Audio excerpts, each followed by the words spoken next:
zaman hidup di zaman pertengahan. Begini, ada juga yang mengatakan ilmu politik modern itu lebih banyak adalah ciptaan negara-negara Barat yang mungkin tidak kemudian menyerap aspirasi konsep-konsep Islami. Iya, kalau kita mengutip Ibnu Qayyim al-Jauzi misalnya, muridnya Ibnu Taimiyah, kita akan tahu bahwa dia mengatakan aina matakumul adlu fasamma wajhullah, katanya. Kalau sebuah sistem itu sudah diterapkan dengan cara yang adil, maka Anda sesungguhnya telah melihat wajah Tuhan di dalam sistem itu. Nah, kalau kita bicara demokrasi modern, kita lihat hampir semua perundang-undangan di negeri kita saat ini jauh lebih rumit dan lebih kompleks daripada klaim khilafah yang tidak ada sama sekali rumusannya seperti apa. Karena itu kalau Anda tanya pakar-pakar ilmu politik kita, apakah mereka sudi untuk melirik sistem khilafah, mereka pasti tidak akan sudi lagi melihatnya. Karena memang sudah terlalu jauh. Kita bicara misalnya undang-undang pemilu. Kita bicara soal bagaimana seorang dipilih, kemudian berapa persen bilangan pembagi dan lain sebagainya. Sesuatu yang jauh sekali melampaui apa yang dibayangkan oleh Pak Ismail. Kalau kita kembali kepada konsep khilafah, itu sebuah setback begitu? Ya, sangat mundur. Oke, baik. Pak Ismail Yusanto, tadi Anda menjelaskan, Anda boleh teruskan. Sekaligus saya juga ingin Anda membandingkan bagaimana dengan negara-negara Islam seperti Arab Saudi. Itu kan juga tidak menerapkan konsep khilafah begitu ya, masih monarki. Dan juga banyak lagi negara-negara Islam lain yang tidak menerapkan itu. Iya, itu semua memang pasca runtuhnya khilafah Utsmani 1924, kemudian wilayah Islam dikuasai oleh para penjajah dari Eropa, ya kan. Kemudian setelah itu satu persatu merdeka. Jadi negeri-negeri Islam sekarang ini sebenarnya ada negeri Islam yang muncul pada tahun 30, 40, 50, bahkan 60 gitu. Jadi ini sebenarnya fenomena baru, fenomena yang dulunya tidak kita kenal gitu. Tapi menurut saya bukan itu yang penting. Yang penting adalah bahwa satu, saya ingin mengatakan bahwa syariah. Jadi saya juga tidak mengerti dari mana bahwa ide khilafah itu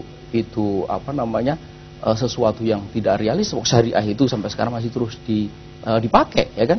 Bahwa kemudian kita masih sulit memahami. Saya pikir mungkin sama seperti negara-negara Eropa Barat waktu itu tahun 53 itu memahami gagasan Uni Eropa.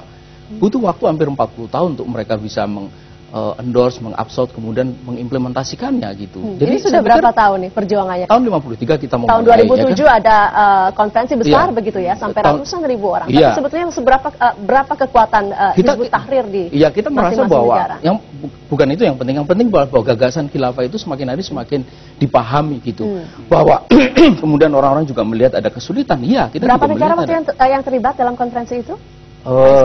Saya sudah lupa, saya pikir lebih dari 10. Lebih dari 10. Dengan berapa banyak pengikut? Hizbut Tahrir bekerja di lebih 40. Hizbut Tahrir bekerja di lebih 40 negara. Menurut saya itu tidak penting lah. Kami kan tapi saya ingin mengatakan bahwa mengenai kalau Anda katakan enggak, Pak Ismail, kalau Pak Ismail katakan bahwa konsep ini semakin lama semakin banyak dipahami, kami juga rasa perlu tahu berapa besar sih saat ini Hizbut Tahrir. Ya, saya kira para pengamat lebih tahu lah berapa besar kita. Mas Maksud yang mungkin tahu? Ya, saya kira minoritas lah ya di Indonesia. Katanya masih minoritas. Ya, minoritas dilindungi. Itu silahkan saja gitu ya, silahkan saja. Bahwa sesuatu yang baru memang berawal dari yang kecil, kemudian tumbuh, dan saya kira suatu ketika kami yakin bahwa insya Allah sejarah akan berpihak kepada kami, gitu. Berpihak kepada kebenaran, yaitu tegaknya kembali syariah dan bersatu kembali umat Islam. Kalau betul bahwa khilafah itu sesuatu yang utopis, yang tidak realistis, mengapa pula kemudian George Bush, kemudian Tony Blair sampai kemudian merasa takut bahwa ini akan tegak kembali? Mengapa NIC memperkirakan bahwa tahun 2020 kemungkinan salah satunya adalah tegaknya kembali khilafah di dalam global mapping mereka gitu. Mas, maksud ini memang dari dunia barat juga melihat ini sebagai tanda kutip ancaman begitu bagi mereka. Berarti memang perlu diperhitungkan kekuatannya. Iya, sebagai gagasan ya boleh lah. Siapa tahu nanti khilafah Islamnya terbentuk 200-300 tahun yang akan datang. Mungkin saja. Sebagai sebuah gagasan menurut saya itu sangat mungkin. Tapi saya kira kan kita tidak terlalu, umat Islam jangan dihabiskan energinya untuk berbicara hal-hal yang sebenarnya menurut saya di permukaan, bukan substansial.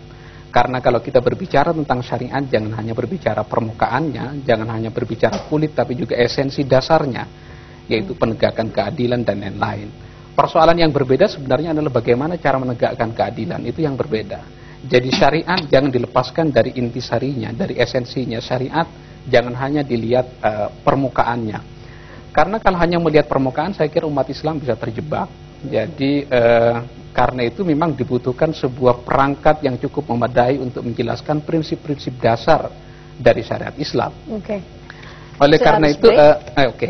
Nanti kita sambung lagi sesaat lagi dalam forum Today's Dialogue. Pemirsa tetaplah bersama kami.